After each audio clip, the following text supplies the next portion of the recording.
नमस्कार साथियों, आज की क्लास भारतीय संसद विषय पर है।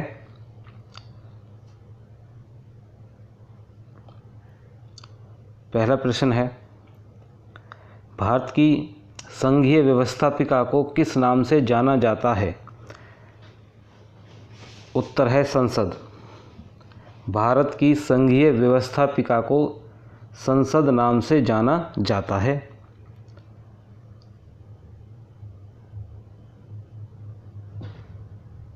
नेक्स्ट पॉइंट है, भारतीय संविधान की संसदीय व्यवस्था किस देश के संविधान से ली गई है? भारत देश की जो संसदीय व्यवस्था है किस देश के संविधान से ली गई है? ब्रिटेन के संविधान से।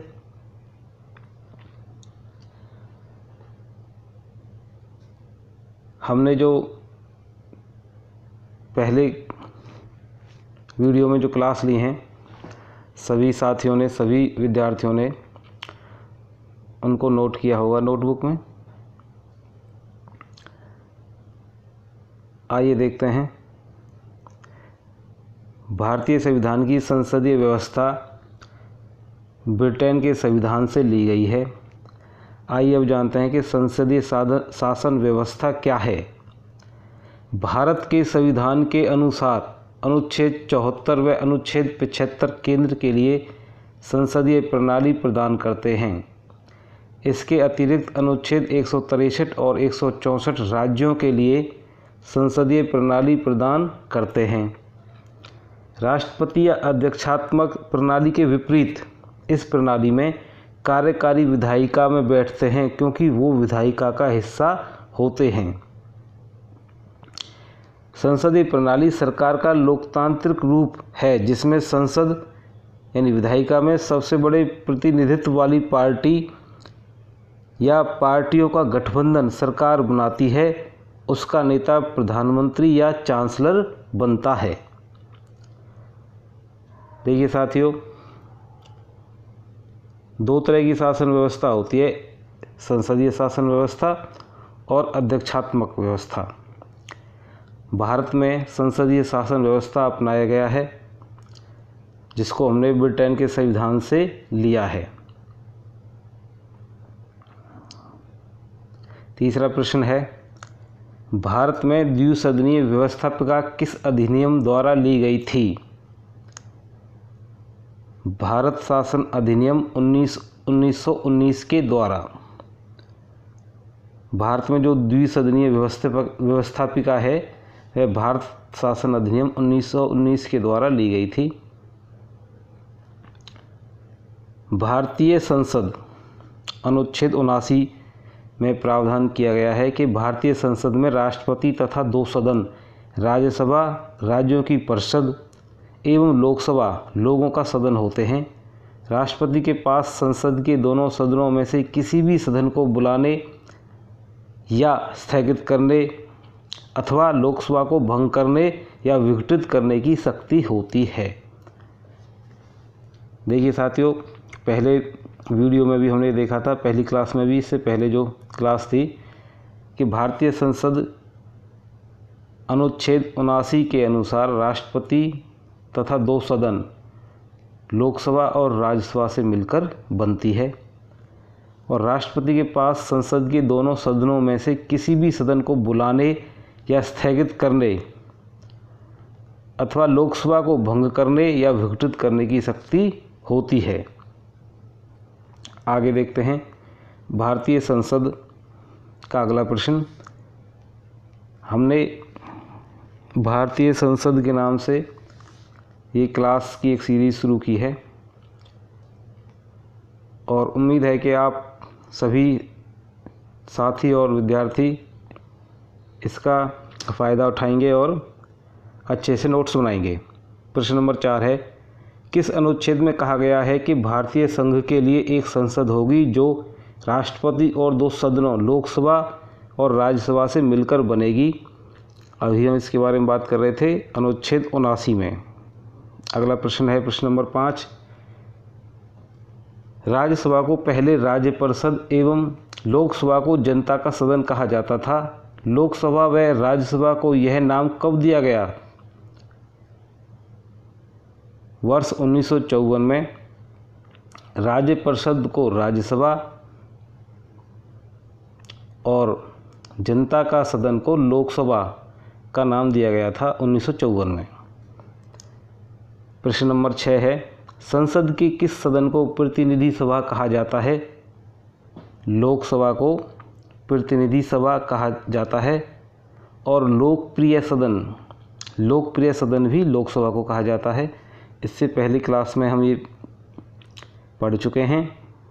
प्रश्न नंबर 7 है, संसद के किस सदन को स्थायी सदन कहा जाता है? उत्तर है राज्यसभा को। राज्यसभा को स्थायी सदन कहा जाता है। राज्यसभा एक स्थायी सदन है जिसमें अधिकतम सदस्य 250 हैं। इनमें से 12 सदस्य राष्ट्रपति मनोनीत करते हैं। राज्यसभा के सदस्यों का निर्वाचन और मनोनयन 6 वर्ष के लिए होता है। 250 में से 238 सदस्यों का तो निर्वाचन होगा और 12 का मनोनयन राष्ट्रपति करते हैं, जिनका कार्यकाल 6 वर्ष के लिए होता है, जिसके 1/3 सदस्य प्रत्येक 2 वर्ष में सेवानिवृत्त हो जाते हैं या होते रहते हैं। वर्तमान में राज्यसभा के सदस्यों की संख्या 245 है व लोकसभा के सदस्यों की संख्या 543 है। वर्तमान में राज्यसभा के सदस्यों की संख्या 245 है और लोकसभा के सदस्यों की संख्या 543 है।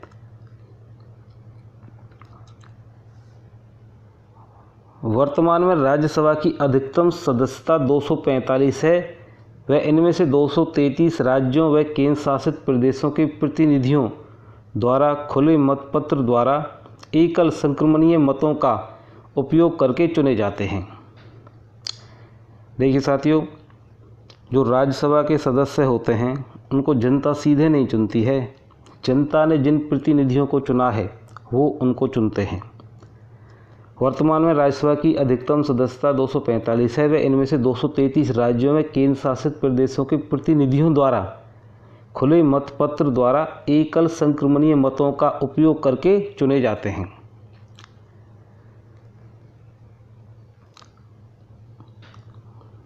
देखिए साथियों, कुछ महत्वपूर्ण बातें हमने इसमें लिखी हैं, जैसे कि एक नोट ये है, राष्ट्रपति द्वारा राज्यसभा में 12 सदस्यों का मनोनयन राज्य के नीति निर्देशक तत्व। देखिए, राष्ट्रपति द्वारा राज्यसभा में 12 सदस्यों का मनोनयन और राज्य के नीति निर्देशक तत्व। और तीसरा पॉइंट है, राष्ट्रपति के निर्वाचक मंडल की व्यवस्था जैसे प्रावधान आयरलैंड के संविधान से लिए गए हैं। प्रश्न बन जाएगा कि जो हमने भारत का संविधान बना है वो उसके स्रोत कई देशों के संविधान थे, जिसमें आयरलैंड के संविधान से जो हमने 3 बातें ली हैं। एक तो ये है कि राष्ट्रपति का निर्वाचक मंडल होगा और राज्य की नीति के निर्देशक तत्व, और राष्ट्रपति राज्यसभा में 12 सदस्यों का जो मनोनयन करता है, नॉमिनेट करता है, यह व्यवस्था हमने आयरलैंड के संविधान से ली है। इसे अच्छे से नोट कर लें। आगे देखते हैं। प्रश्न नंबर 8, संविधान के किस अनुच्छेद में राज्यसभा के गठन का उल्लेख है? अनुच्छेद 80 में। देखो, अनुच्छेद 79 में तो है भारतीय संघ की एक संसद होगी। अनुच्छेद 80 में बताया गया है कि संविधान के किस अनुच्छेद में राज्यसभा के गठन का उल्लेख है। अनुच्छेद 80 में राज्यसभा के गठन के बारे में बताया गया है। प्रश्न नंबर 9 है, अनुच्छेद 80(1) के अनुसार राज्यसभा में अधिकतम सदस्यों की संख्या कितनी हो सकती है? 250। राज्यों व संघ राज्य क्षेत्रों से राज्यसभा में अधिक से अधिक 238 सदस्यों का चुनाव किया जा सकता है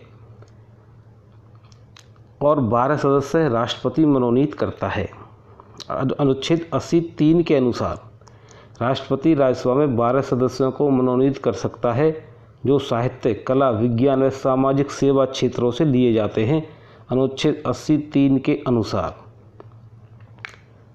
अब है प्रश्न नंबर 10, अनुच्छेद 82 के अनुसार राज्यों के और संघ राज्य क्षेत्रों के लिए सीटों का आवंटन राज्यसभा में, यानी राज्यसभा में राज्यों के और संघ राज्य क्षेत्रों के लिए सीटों का आवंटन संविधान की किस सूची में वर्णित है? चौथी अनुसूची में। ये दिया है अनुच्छेद 80(2) में। प्रश्न नंबर 11 है, अनुच्छेद 80(4) के अनुसार राज्यसभा में सदस्यों का चुनाव आनुपातिक प्रतिनिधित्व के एकल संक्रमणीय मत द्वारा होता है। इसके चुनाव में कौन भाग लेता है? राज्य विधानसभाओं के निर्वाचित सदस्य। राज्य विधानसभाओं के निर्वाचित सदस्य। प्रश्न नंबर 12 है, प्रति 2 वर्ष में राज्यसभा के कितने सदस्यों की सदस्यता समाप्त हो जाती है? 1/3 सदस्यों की सदस्यता प्रति 2 वर्ष में समाप्त हो जाती है।